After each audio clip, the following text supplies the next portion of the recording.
Hello, my wonderful, beautiful friends, guys, so welcome back to r/ProRevenge, where in today's episode, OP tells a tale about a power-tripping Karen boss who single-handedly ruins a company. Guys, the story is so satisfying, and I hope you enjoy the other ones as well, and don't forget to hit that subscribe button for future stories.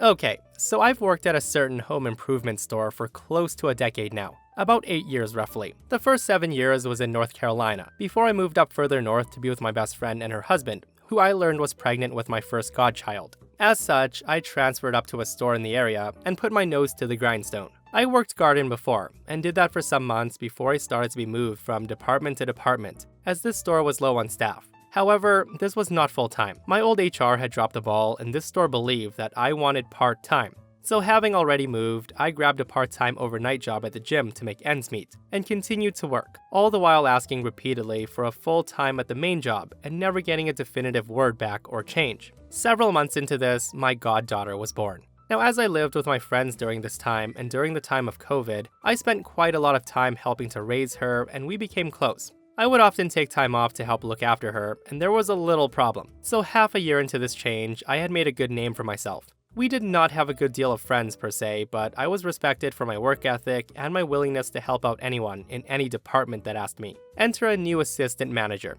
The woman was abrasive to staff, and she was used to getting her way. The first I heard of her was when she outright fired a girl working the front desk because of a Playboy tag on her jacket. Myself and several other employees organized a walkout in protest of this, and succeeded in getting the store manager to reverse the decision made by the assistant manager. This was not the first walkout. We had done this in the past when another assistant manager made sexist comments about a cashier. So soon after this, I was given full-time by the operations manager, working in receiving for a horrible supervisor. We often didn't get along, especially as my godchild got older and I took on babysitting duties while her parents worked and slept. It was not something I minded, as I adored the child. I often talked about her with my coworkers and loved to show pictures and stories. However, this was not something shared by my higher-ups. My supervisor was upset that I could not work overtime to help him because of either my second job or babysitting. And soon after the second walkout, I was made aware of a rumor circulating around the store that the child was in fact my own daughter,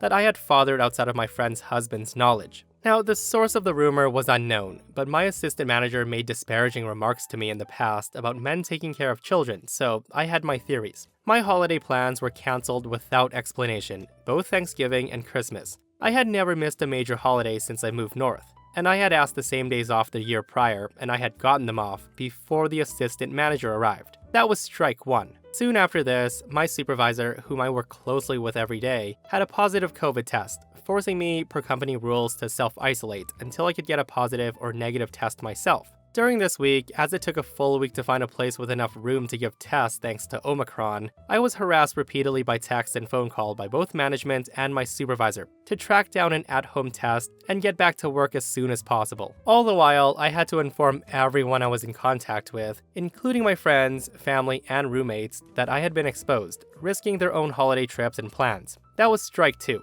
Thankfully, my test was negative. So a week after this, the Northeast gets slammed by a snow and ice storm. I drive a four-wheeled vehicle, so I made it in. But near the end of my shift, I was made aware that my friend's husband had been injured and stranded in a car accident on ice. So I left to get them and their car to a service station. To add to it all, they lost power in their home with an infant, leaving me with the only person they could turn to with a vehicle and power. Now, I will admit, I had a few sick hours left, but I told work that I would be out on a family emergency. For that week, I called out each day with an ongoing family emergency, with snow and ice still coating the streets and power still down throughout the city. And every day, I was hounded by calls from management demanding I return to work regardless. This would have not only risked my own safety, but would have stranded my family at my apartment with no way to get supplies or get home once the power returned. That was strike three. I was done. So early in the morning that following Sunday, I walk into work and place my resignation letter on HR's desk. This is important later.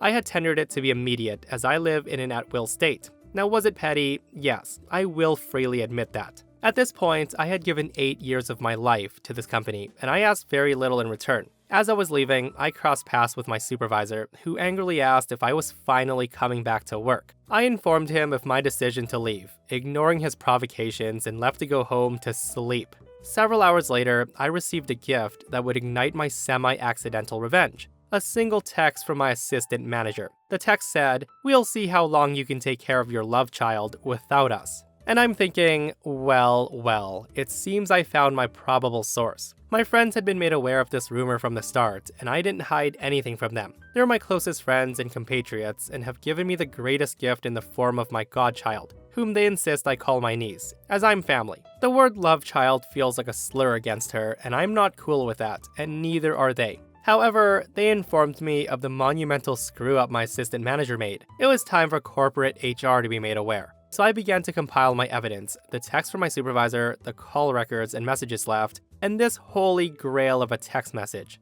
If I was going to leave, I was at the very least going to give some blowback on the team that had been so willing to target me. Now what happened after is secondhand from friends I still had at the store, so I can't entirely verify all of it, but the assistant manager really played herself. The following day, a meeting of management and the supervisors were convened, where the assistant manager made it known that I had been fired, not self-terminated, for job abandonment and immorality.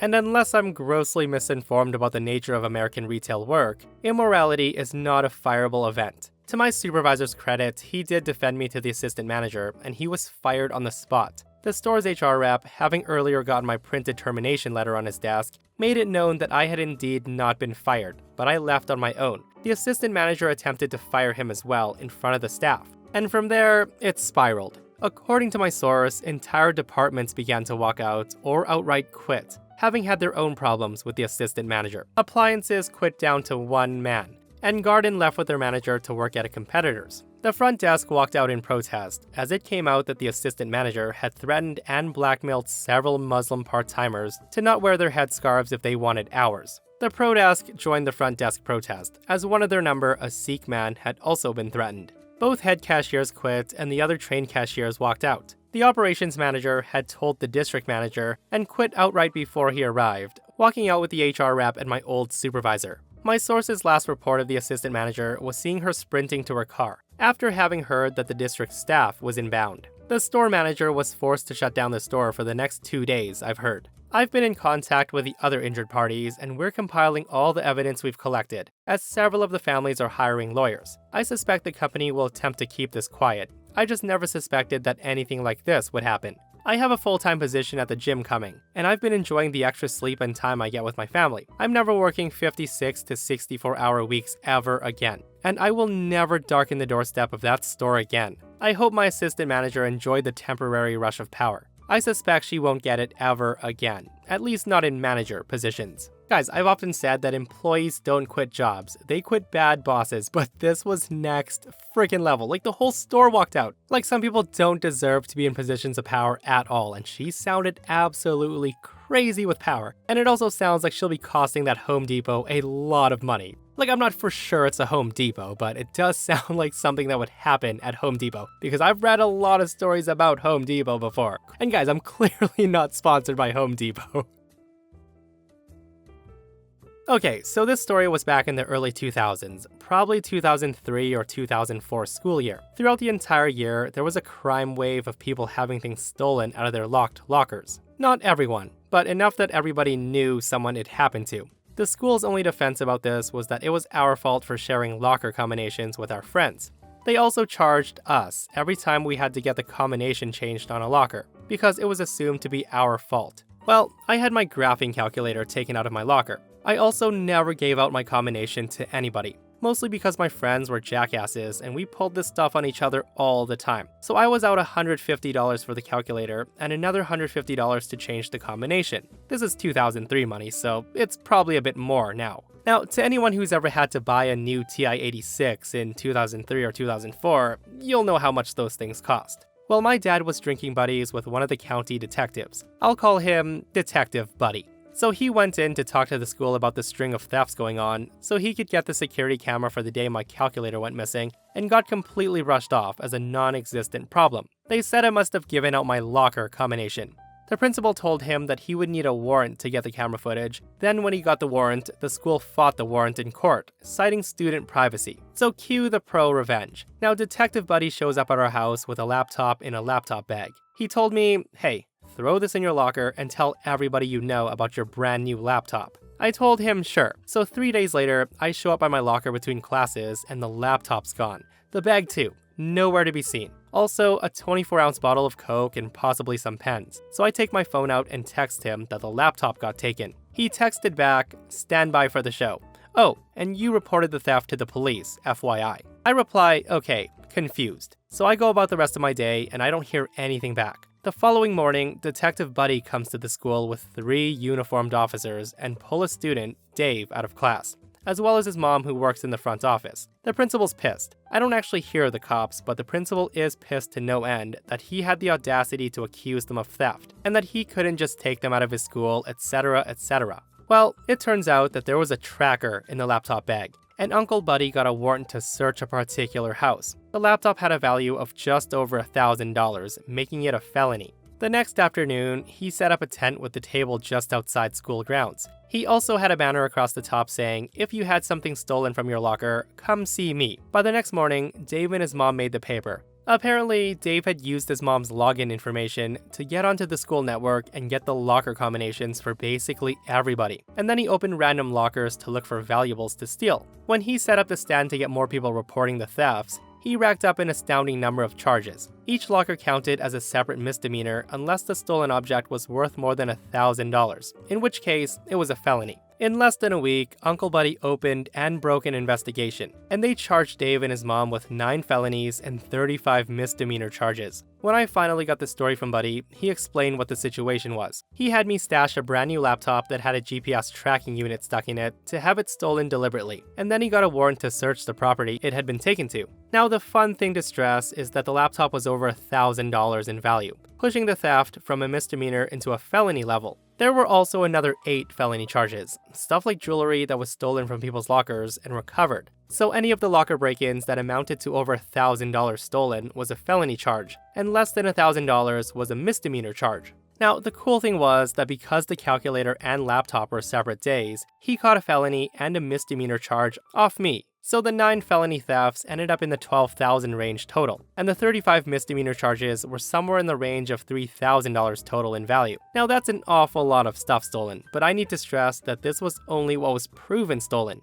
They also didn't let him plead to anything. It was my area's highest profile crime in years, and without a doubt, one of the worst crime sprees the county had seen in decades. Next step on the revenge, everyone who had been charged $150 to get their locker combinations changed sued the school district in a class action lawsuit. The justification was that the school did nothing to investigate the 44 proven and more than likely 200 plus cases of locker theft and then charged money to get the locker combinations changed. There was 218 people in the class, and in total, everybody got $85 after attorney's fees. The principal also lost his job for not bothering to attempt to deal with the massive problem that was reported to him. Now, the fun thing I need to point out is that the school brought in a locksmith to change out the locks. That's why he justified charging $150. Well, the school already paid the $150 a locker, but they also had to return $100 per locker, meaning they were out $21,800 plus their legal fees for that class action lawsuit. So next comes the criminal trial and the fallout. The prosecutor's deal was 10 years in prison for Dave and 15 for Dave's mom. Well, they refused that deal, and it went to trial.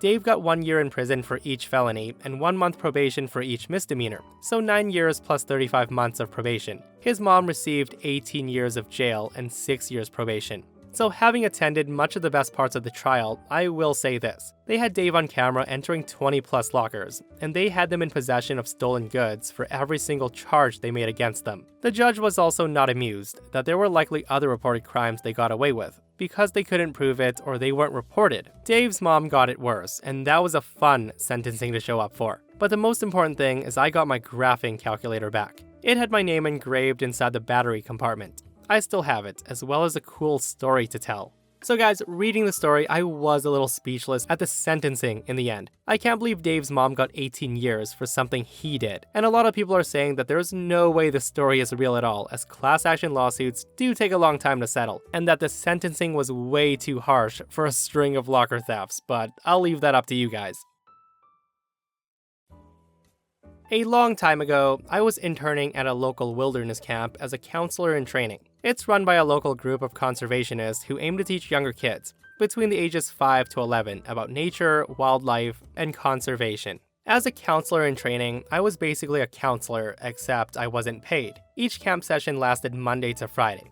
Each day has a purpose as follows. Monday was introductory day. Tuesday was activity day, Wednesday was hike day, Thursday was lake day, Friday was talent show, and pickup day. The whole ordeal started during my 3rd week interning. So during this particular week, my sister was attending the camp as a camper. At the time, she was 10 years old and I was 14. So she got a great price at the camp due to my internship and my mom's great relationship with the camp director. More on that later. So during the same week, I also had the displeasure of meeting the most horrible child that I've ever met. We'll call him Brat. My first taste of his antics was no sooner than 5 minutes after arrival, when he interrupted my sister's game of frisbee and flung the frisbee deep into the woods. I had to go fetch it, and I got more than a few scratches from digging through the nasty little bushes to find it. My sister immediately approaches him after he threw the frisbee, and being the innocent person she is, tried to tell him that what he did was mean. He then spits in her face. This was the beginning of the Brat's week from hell. After getting a talk down from a counselor, he was seemingly unfazed, except for the fact that he made it his goal to ruin my sister's camping experience.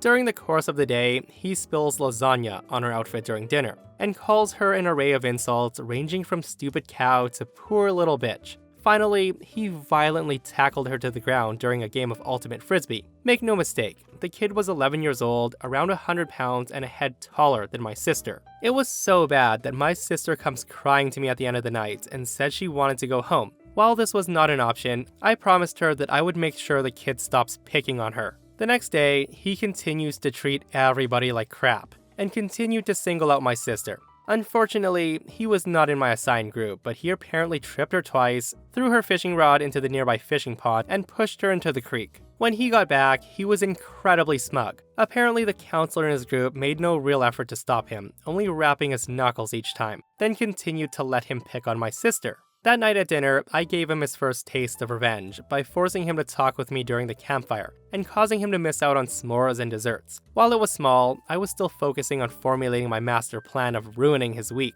The next day was Wednesday, or hike day. I start preparations the night before by specifically requesting that he and my sister were separated and requesting to be in his group. Now, as a counselor in training, it was my job to stock the packs with lunches the night before the hike. I put the sack lunches in every kid's pack, making sure one pack had an especially nasty tuna sandwich. I also forgot to add the fruit and cookie. I marked it by buckling all the buckles together. On the morning of hike day, I gathered my group and distributed all the packs, making sure that the Brad got the one I rigged. We then marched into the woods, with me pointing out different kinds of trees, until eventually we stopped in a meadow to eat lunch. Of course, the kid throws a massive fit when he finds out about his lunch. He suspected it was me, due to our talk the previous night, but I claimed no wrongdoing, and due to my good relationship with the camp and his previous wrongdoings, nothing was made of it. Anyway, we arrive at camp later that afternoon, and he starts demanding I take him to the dining room because he was starving, as he didn't eat his tuna sandwich. I calmly explained to him that I couldn't because I didn't have a key to get into the kitchen, which I did.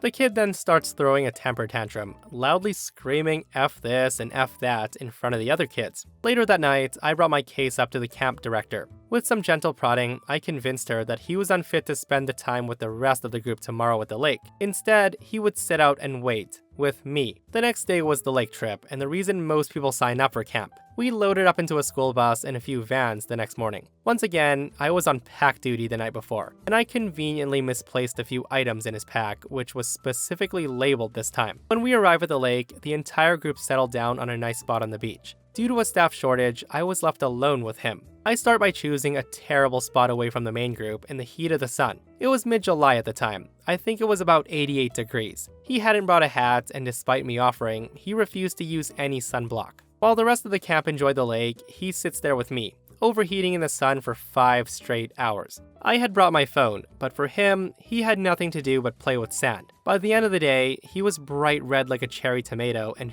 fuming about the lake trip. In fact, it got so bad that he started saying really dark stuff, like how he was gonna gut everybody at the camp. I managed to record this on my phone, and later that night, I showed the recordings to the director. Obviously, she was horrified and contacted his parents immediately. They said they couldn't make it until the next morning, which was perfect, as it meant that he had to spend a night with me in my private bunk. That night, I slept directly under him, and I stayed up well past midnight making loud, annoying noises. He was also in pain from his extreme sunburn. When he complained in the morning, I claimed I talked in my sleep, and that was that. Finally, the icing on the cake was him being publicly shamed when his parents arrived during breakfast, pulling him out in front of the entire camp. The director and I then went to his parents, and I explained all the terrible things he'd done to my sister and the other kids over the week. The parents seemed rational enough, and they explained to me that he had a history of behavioral issues. I recommend therapy due to his comments about slaughtering the camp, and they said they would consider it. Later, I was informed by the director through my mother that he was in fact sent to a weekly behavioral therapy class for a few months. The next 2 weeks on interning went without a hitch.